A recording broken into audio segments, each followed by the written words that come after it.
What's up, short attention span history nerds? My name is Mike Perry, and this is 10 Minute History.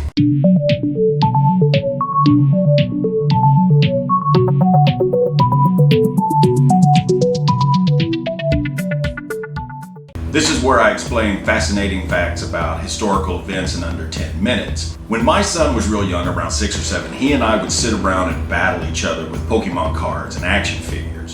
It was such a fun father and son bonding time. On the weekends, I would make Pokemon-shaped pancakes for breakfast. Now, in reality, they were just misshapen pancake blobs that I called Pikachu or Bulbasaur or Charizard, or whichever Pokemon the flat blob most resembled at the moment. He was young enough and imaginative in that in his mind, they looked just like what I was telling him it was. Oh, the memories. Now that I've held your hand and walked down memory lane, let's get to the reason you clicked on this thing.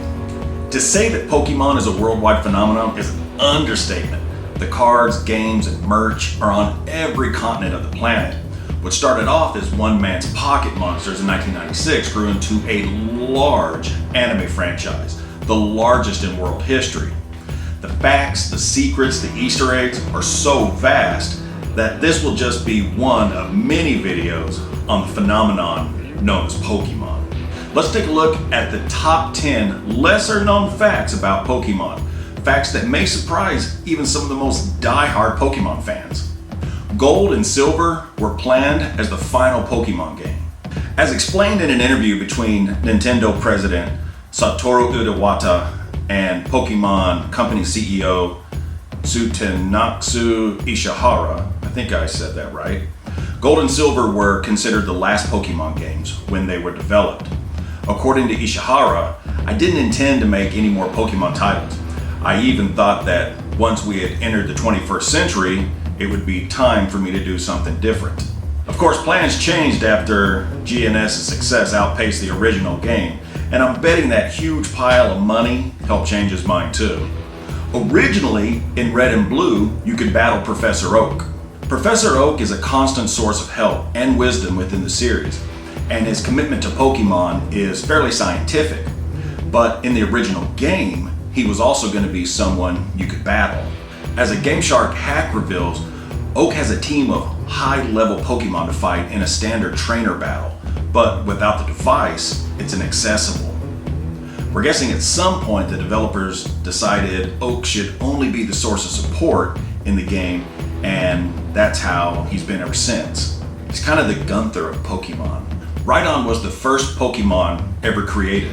Though Arceus is the oldest Pokemon within the game universe, the first Pokemon ever designed was Rideon. In the earliest designs for capsule monsters, the game that would ultimately become Pokemon, Rideon appears multiple times and looks pretty close to his final design.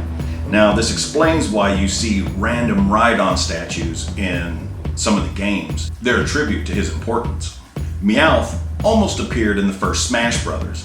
Since its inception, Pokemon have been an integral part to Nintendo's brawler Super Smash Bros., including Pikachu and Jigglypuff being playable in all three releases. At first, the Smash devs also considered adding a third Pokemon to the game, Meowth. In the end, he didn't make the cut, but eventually he appeared as one of the many Pokemon that attacked from a thrown Pokeball. Nintendo's home console appears in many of the mainline games. Pokemon games are well known for their number of secrets hidden within them.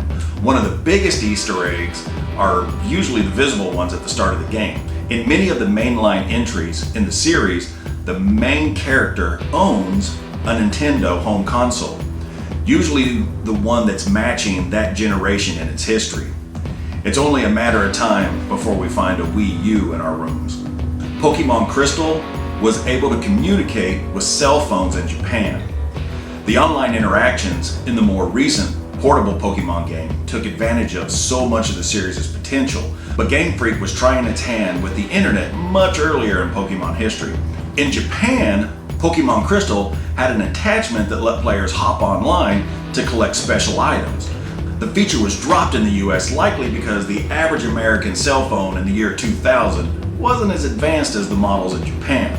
I'm not sure that the Nokia 3310 could do more than make a crackling phone call and let you play a couple rounds of Snake before the battery died. Pokemon have even appeared on currency. It goes without saying that putting Pikachu on something is a license to print money. But the lovable electric mouse has literally been printed on money. In the South Pacific island of Niue, the government created a special run of coins. In 2001, they put Pikachu on the back of one of their $1 coins to celebrate the series. It was such a success that many didn't use the dollar coins to make purchases, but they rather kept them for investments. As of this video, one of the coins is on eBay being auctioned at $700. How many other games can say that they've appeared on official currency? Let's talk limited edition waffles and Pop-Tarts.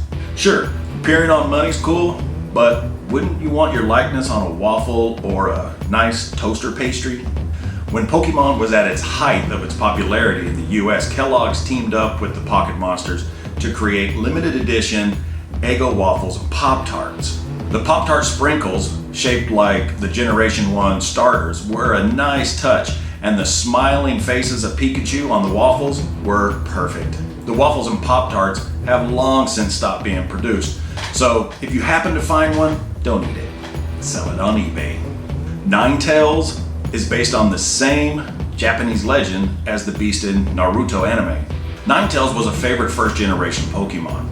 With its impressive fire attack and cute appearance, and many love the inspiration for the creature. The idea of a magical fox pops up a lot in Japanese mythology, usually as a trickster or a shapeshifter, though there's also the concept of a powerful fire-breathing fox within Ninetales. That's where Ninetales comes from. And it's also the inspiration for Kurama, the beast that's locked within the popular anime star Naruto. Actually, the more you dig into Pokemon, the more you find the characters are actually based on Japanese folklore. Clefairy was almost the mascot for the series. Today it's unthinkable to have Ash followed around by anyone other than Pikachu, especially Clefairy. But in the planning stages for the anime, that's almost what happened. Originally, Ash would be accompanied by a Clefairy, with the pink and clawed guy backing up Ash on his adventures. Ultimately, this was changed before the show started airing, though in the Red and Blue manga, the Ash surrogate was accompanied by a Clefairy. Okay, here's an honorable mention. A presidential candidate quoted Pokemon without even knowing it. Herman Cain got his start as a pizza restaurant owner, but eventually transitioned into politics, ultimately vying for the Republican presidential nomination in 2011. In one speech, he had an anonymous quote saying, "Life can be a challenge. Life can seem impossible. It's never easy when there's so much on the line. But you and I can make a difference. There's a mission just for you and me." Soon, someone identified those as the lyrics to Power of One from the film Pokemon 2000. When Cain eventually suspended his campaign, he gave proper credit to the quote's origins, perhaps marking the first time ever that a presidential candidate said Pokemon in a speech.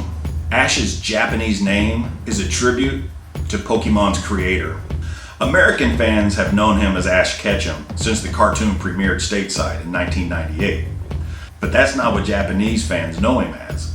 From the start, Ash was known as Satoshi, a common enough name, but also a clear reference to the Pokemon creator and Game Freak boss, Satoshi Tajiri.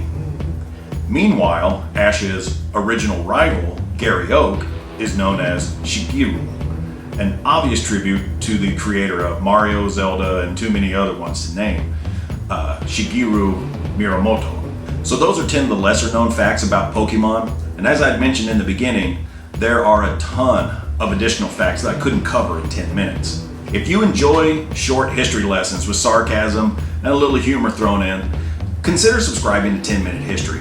If you liked this video, give it a thumbs up. If you didn't like it, give it a thumbs down.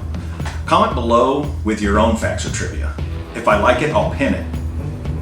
Until next time. On the weekends, I would make Pokemon-shaped pancakes for his birthday. His birthday? In the earliest designs for Capsule Monsters, the game that would ultimately... In Japan, Pokemon Crystal had an attachment that let its players play online connected to its special items. That's not what it says.